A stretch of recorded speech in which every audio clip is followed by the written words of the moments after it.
Morning, children. Children, today I will explain you the second chapter of the history, kings, farmers, and towns. Early states and economics from 600 BCE to 600 CE. And you can see there is a letter C. So, what does it mean by the letter C? C means सिरका. बच्चों जब हमें कोई time पता नहीं होता exact तो हम उसके आगे अप्रॉक्सीमेटली यूज़ करते हैं और उस अप्रॉक्सीमेटली वर्ड के लिए यूज़ करते हैं सी स्टैंड्स फॉर सिरका।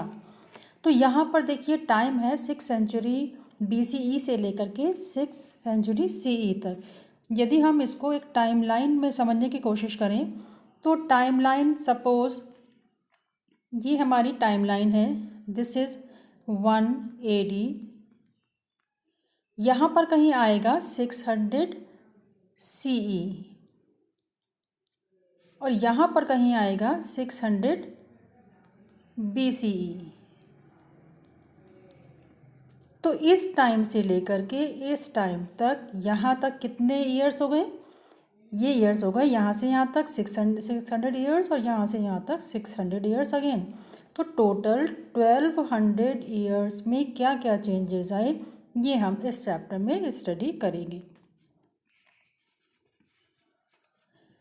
आपने लास्ट चैप्टर में स्टडी किया था कि जो थर्ड फेज था इंडस वैली सिविलाइजेशन का वो था अराउंड 1300 BCE। या आप मान सकते हैं 1500 BCE से चेंजेस आने, डिक्लाइन पर आना वो शुरू हो गया था और उसके बाद में जो चेंजेस आए वो आर्यंस के आने के बाद आए। इंडस वैली सिविलाइजेशन का यहाँ पर आप एक वर्ड देख रहे हैं, इंडस वैली सिविलाइजेशन का जो एंड था वो एंड कहाँ था, किस टाइम में था? Around 1500 years. तो यहाँ से एंड स्टार्ट हुआ और उसके बाद उस एंड के कई रीजंस थे, आपने लास्ट चैप्टर में स्टडी किया था।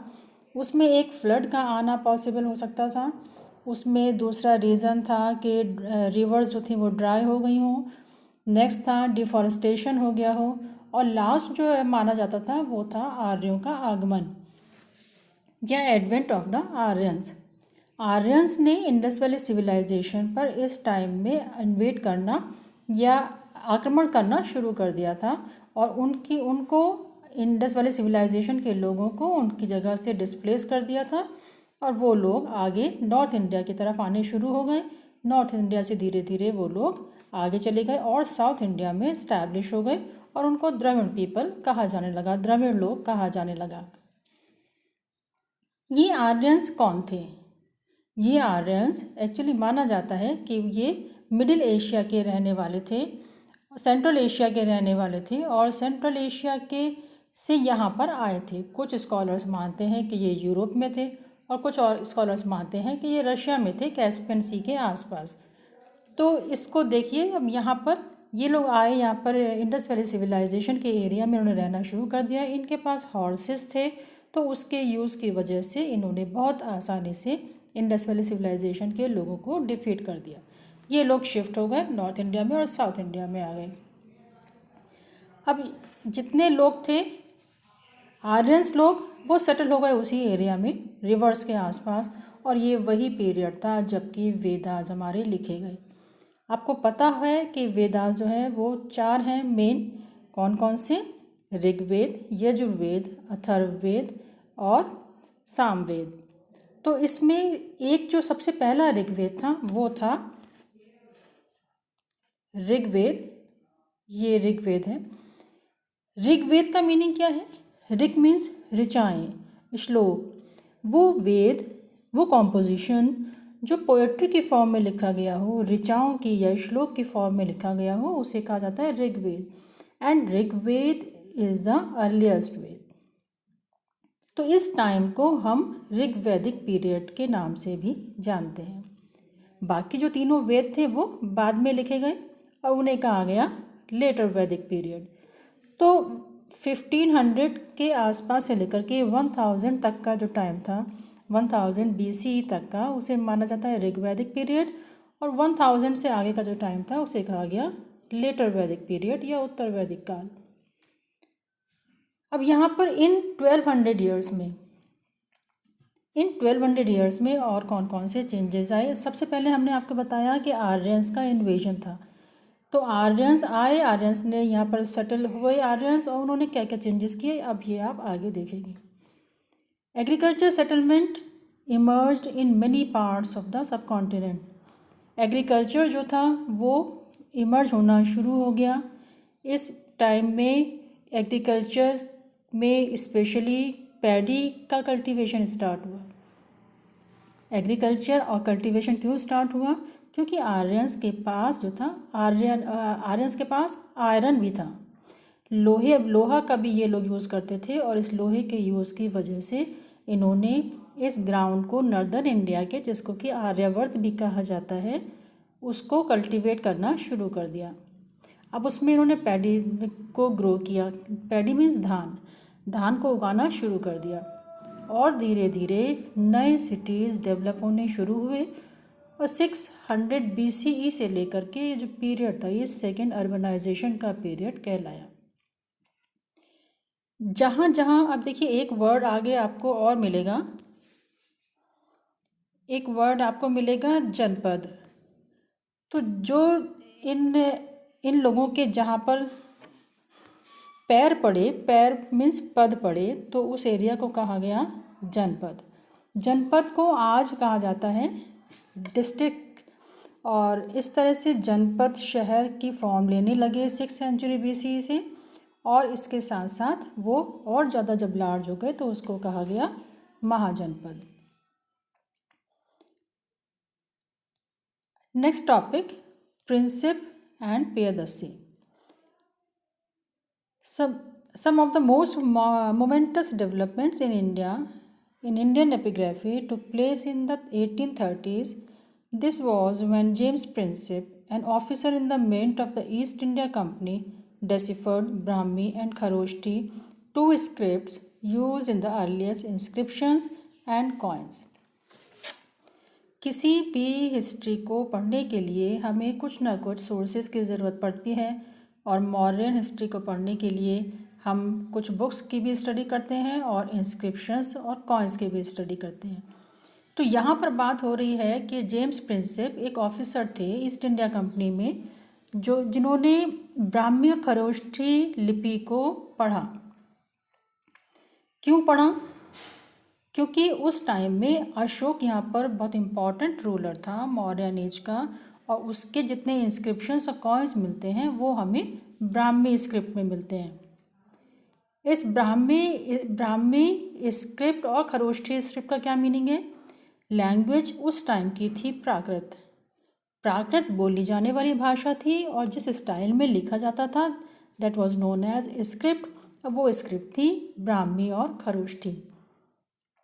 इंस्क्रिप्शंस का मतलब आप समझते हैं, whatever is written on the hard surface is known as inscription. उसे हम अभिलेख भी कहते हैं, और अभिलेखों की स्टडी को कहा जाता है एपिग्राफी, जैसे कि आप यहाँ साइड में बॉक्स में देख रहे हैं डेफिनेशन की फॉर्म में। इन दोनों स्क्रिप्ट को सबसे पहले पढ़ने का क्रेडिट किसे जाता है? जेम्स प्रिंसिप को। जेम्स प्रिंसिप ने किस तरह से स्टडी करना शुरू किया? जेम्स प्रिंसिप ने जब कॉइन्स को स्टडी किया या इंस्क्रिप्शंस को स्टडी किया तो उसे एक रूलर का नेम बहुत फ्रिक्वेंटली मिला। अब वो था पियदस्सी। अब आप यहाँ एक वर्ड ये देखिए, पियदस्सी वर्ड है, और पियदस्सी का मीनिंग क्या है? This word is Piyadassi.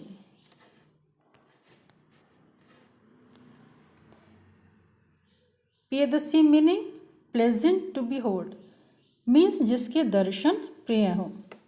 तो ऐसा उसने अपने बारे में इंस्क्रिप्शंस में लिखवाया, और कहीं कहीं बहुत जगह मिलता है देवानाम प्रियदस्सी।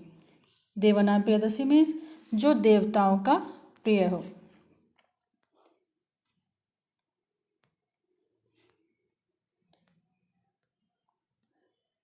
नेक्स्ट टॉपिक में आप देखिए, यहाँ इंस्क्रिप्शंस के डिटेल्स हैं, ये आप रीड कर लेंगे। The earliest states, the 16 mahajanapadas. अब यहाँ महाजनपदास को स्टडी करने से पहले आप ये डेफिनेशन रीड करिए। जनपद मीन्स द लैंड वेयर अ जन, अ पीपल, क्लैन और ट्राइब सेट्स इट्स फुट और सेटल्स। मीन्स जैसे हमने आपको अभी बताया था कि ये जहाँ जहाँ आए वो सेटल होते चले गए। मीन्स इनके जहाँ पैर पड़े इन लोगों के, उसे जनपद कहा गया। It is a word use to both Prakrit and Sanskrit. यहीं से ये छोटे शहर, छोटे एरियाज बड़े बनने लगे, जिन्हें कहा गया महाजनपद, जैसे कि आप इस हेडिंग में देख रहे हैं। The 6th century BC is often regarded as a major turning point in early Indian history. Children, this sentence is very important sentence. क्यों? क्योंकि आप देख रहे हैं इस लाइन में एक बहुत इम्पॉर्टेंट चीज़ है कि ये टर्निंग पॉइंट था। 6th सेंचुरी BCE एक टर्निंग पॉइंट मानी जाती है। मीन्स पूरी हिस्ट्री को उसने चेंज कर दिया यहीं से। ऐसे कौन से चेंजेस थे, कौन से पॉइंट्स इसमें हम नोट करेंगे? तो ये क्वेश्चन की फॉर्म में CBSE में बहुत बार आ चुका है, इसलिए आपको आंसर भी यहीं से मिलेगा और बहुत ध्यान से इसको फ्रेम करिएगा। It is an era associated with early state cities, the growing use of iron. अब देखिए यहीं पर सारे पॉइंट्स हैं। First point, it is an era associated with early state cities, first point. Second, the growing use of iron, iron का use बहुत ज़्यादा बढ़ने लगा। आयरन हार्ड मेटल थी, तो उससे उन्होंने टूल्स भी बनाए, एग्रीकल्चर इम्प्लीमेंट्स भी बनाए और वेपन्स भी बनाए। द डेवलपमेंट ऑफ कॉइनेज, इसी टाइम में कॉइन्स बनने शुरू हो गए। ये फर्स्ट टाइम था जबकि कॉइन्स की मिंटिंग शुरू हुई। अब उन बिगनिंग के जो कॉइन्स थे उन्हें कहा जाता है पंच मार्क्ड कॉइन्स। उनको स्टैम्प करके बनाया जाता था, इसलिए उन्हें पंच मार्क्ड कॉइन्स कहा गया। और मेन जो उसकी मेटल थी that was silver. It also witness the growth of diverse system of thoughts including Buddhism and Jainism. यही वो पीरियड था जबकि डिफरेंट आइडियोलॉजीज़ हमारे सामने आनी शुरू हो गई थी। उनमें मेन कौन कौन से थे? बुद्धिज़्म और जैनिज़्म। जैन धर्म और बौद्ध धर्म का प्रादुर्भाव इसी टाइम में हुआ। Early Buddhist and Jain text mention amongst other things 16 states known as Mahajanapada. Mahajanapada भी इसी टाइम में बने और उनमें से सबसे स्ट्रॉन्ग जो महाजनपद था वो था मगध। मगध मीन्स प्रेजेंट बिहार और झारखंड का मिडल वाला area. Although the list vary, some names such as Vajji, Magad, Koshal, Kuru, Panchal, Gandhar, and Avanti occur frequently. Clearly, these were amongst the most important Mahajanpadas. Mahajanpadas कितने थे? 16 Mahajanpadas थे. And which one was the most strong? Magadh. Magadh का area ही आगे चल करके Mauryan dynasty में convert हुआ और वहीं पर गुप्ता डायनेस्टी इस्टेब्लिश हुई।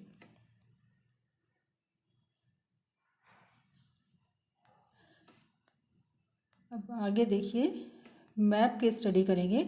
Early states and there Capitals.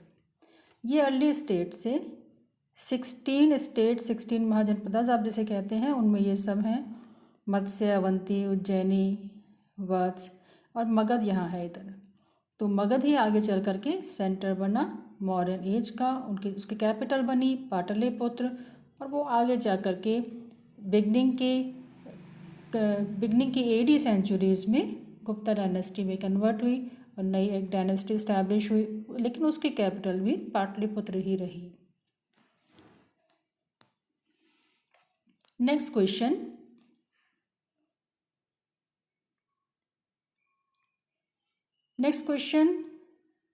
first amongst the 16 Mahajanpadas, this is the heading, and question is, what were the main reasons of becoming Magad as the strongest महाजनपद?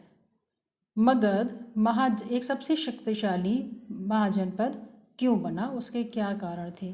अब वो सब reasons इसी paragraph में है, यहीं से आप इस क्वेश्चन को फ्रेम करेंगे। And this question is not given in your exercise but it is very important question. ये भी CBSE में कई बार आ चुका है। We start from here. Magad was a region where agriculture was especially productive. First point. Second point, besides iron mines and accessible and provided resources or tools, weapons, means iron was available for making tools and weapons. Third point, elephants and important components of the army were found in the forest of the region because this area was of dense forest, so elephants were available for their army. Next point, also the Ganga and its tributaries provided a means of cheap and convenient communication. वहाँ पर गंगा और उसकी tributaries थी और उन्हीं से यातायात होता था, तो उसकी वजह से भी उनको बहुत ज़्यादा हेल्प मिली इस राज्य को एक पावरफुल महाजनपद बनने में.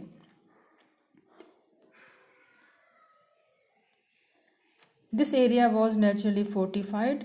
राजगृह देखिए आप, initially Rajgriha was the capital of Magadh and it was its meaning was house of the kings, राजा का गृह, Rajgriha. It was fortified, so this area was naturally fortified also. तो ये सारे 4-5 रीजन्स थे जिनकी वजह से मगध एक सबसे शक्तिशाली महाजनपद बना. इस वीडियो में इतना ही लेंगे बच्चों. इसको समझिए और इसके नोट्स प्रिपेयर करिए.